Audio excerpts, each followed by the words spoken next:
Assalamualaikum warahmatullahi wabarakatuh.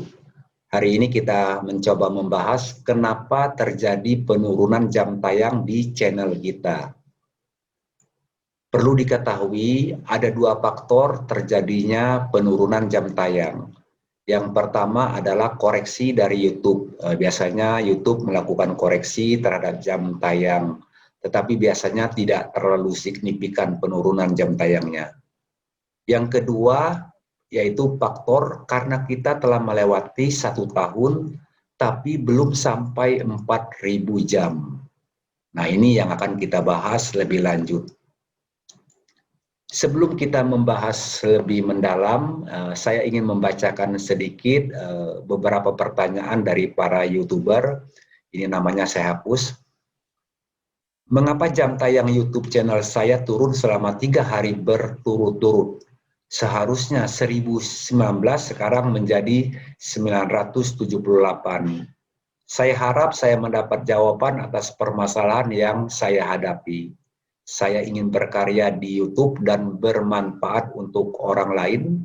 Oleh karena itu, semoga penurunan jam tayang ini segera teratasi sehingga saya bisa berkarya lebih baik lagi. Terima kasih YouTube. Jadi wajar ya, ini ada kekecewaan dari para YouTuber karena jam tayangnya selalu turun setiap harinya. Nah, ini ada juga pertanyaan yang menarik. Setiap hari jam tayang saya menurun di status monetisasi, padahal di analisis bertambah. Perlu diketahui, status di analisis adalah jam tayang real, artinya mulai kita melakukan pendaftaran YouTube. Sedangkan di status monetisasi adalah jam tayang yang merupakan persyaratan yang harus dipenuhi oleh para YouTuber. Nah, ini yang harus kita perhatikan. Kalau dia belum sampai 4.000 jam di status monetisasinya, maka kita tidak bisa di-AdSense oleh YouTube. Ini ada juga pertanyaan, selamat malam YouTube, saya ingin tanya, tayang waktu YouTube saya berkurang, tayang saya hampir setiap hari membuat konten, maksudnya dia setiap hari selalu membuat konten. Menyenangkan, saya semakin tidak menyenangkan. Ini asik juga pertanyaannya. Menyenangkan, saya semakin tidak menyenangkan membuat konten di YouTube. Tolong jelaskan. Jadi jelas bagi saya apakah saluran YouTube saya ke depan akan buruk, tidak menghasilkan uang. Nah, perlu diketahui oleh para YouTuber, memang persyaratan sekarang itu sangat berat, yaitu harus 4.000 jam dalam 1 tahun, bayangkan. Nah, kalau kita tidak sampai 4.000 jam, maka akan berdampak kepada jam tayang kita. Nah, sebelum kita bahas, kita baca dulu persyaratan partner YouTube. Nah, kalau kita lihat di alinea kedua ini ada pernyataan, agar dapat mengikuti program partner YouTube, channel Anda perlu 4.000 jam waktu tonton publik dalam 12 bulan terakhir. Jadi harus 4.000 jam dalam 12 bulan terakhir dan 1.000 subscriber. Nah, pertanyaannya bagaimana kalau kita tidak sampai 4.000 jam? Inilah yang akan kita bahas. Kalau kita tidak sampai 4.000 jam dalam 1 tahun, dan kebetulan channel kita kurang produktif, kemungkinan jam tayang kita selalu berkurang dari hari ke hari. Oke, sebelum kita membahas lebih lanjut, saya minum dulu.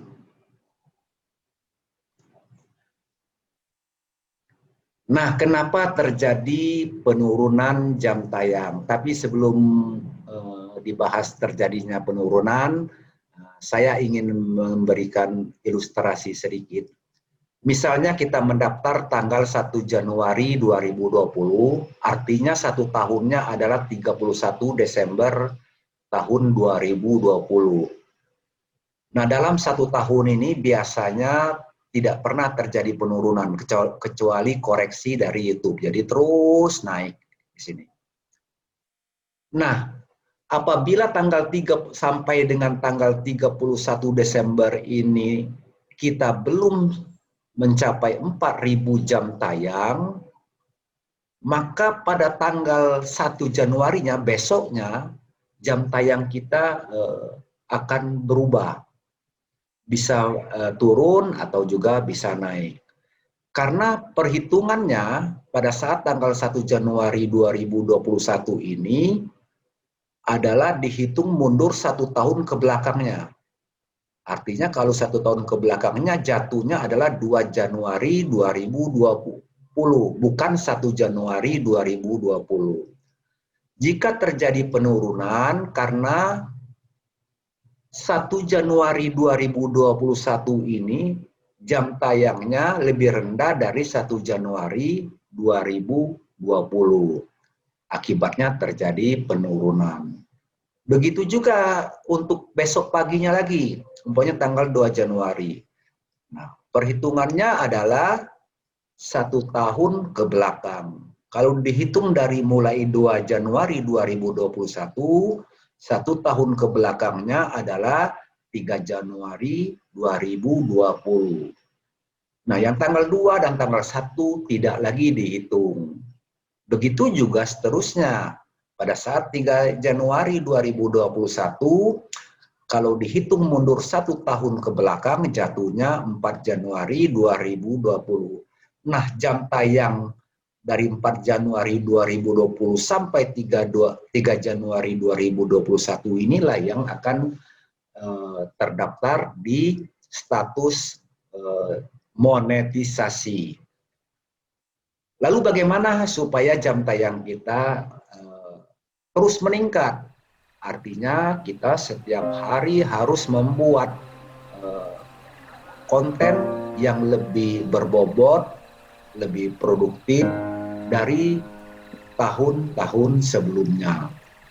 Nah, ini memang tantangan yang luar biasa bagi para YouTuber yang umpamanya membuat channelnya kurang banyak ditonton oleh para pemirsanya ya. Akibatnya jam tayang itu tidak meningkat dengan baik. Demikian penjelasan dari saya. Semoga para YouTuber makin bersemangat, makin jaya dan sukses selalu. Wassalamualaikum warahmatullahi wabarakatuh.